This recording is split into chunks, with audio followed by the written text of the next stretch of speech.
this might end up being quite painful for me. Who knows? I'm going to try and do a walking video, something I've never done before. So, first time for everything. So if I suddenly disappear and you see the camera rolling down, then you know something's gone wrong. So I thought I'd pop in and do a video about why I joined the Forest School Association's Endorsed Trainers group. Yep, you are going to see me look at the floor every now and again. For me, it was a bit of a point of difference. I think it was important. There's a lot of trainers out there. For me, it just gave me a point of difference to say, hey, I've met a standard.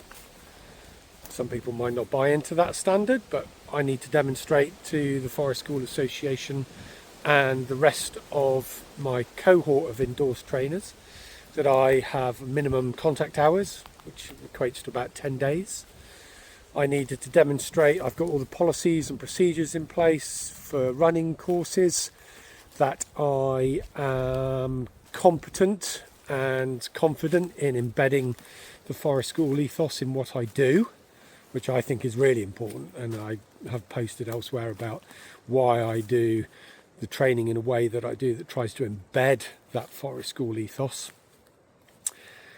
We had to provide all of that information.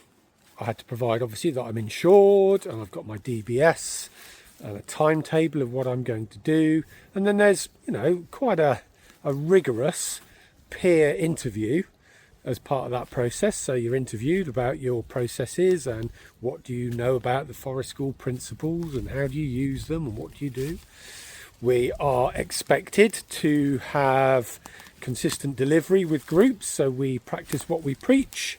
And yeah, it's pretty thorough. I started the process, took me a while, but I enjoyed it and I feel better for it, I must be honest. We've got a good group of peers and cohort and friendly trainers who we work together, we meet, we share ideas, we talk about how we can train and assess and facilitate some of those parts of the course. So we're not sat alone, we're supporting one another, and that's really important. And again, another reason why I wanted to join that cohort. We're quite a select few, and I think that's quite important too. So there is a standard that we've met. We do operate as a group to support one another, and it does, to a degree, putting on a pedestal is probably strong, but it does give us a point of difference, and I think that's really important. And I have pretty much since the inception of the FSA supported it because I think it is important. No, it's not a governing body, but it is a membership body, and they do have those conversations at high level to support what we do and encourage people to understand what we do. And I think if you're a lone wolf, then you're not getting that support, and I think it's really important.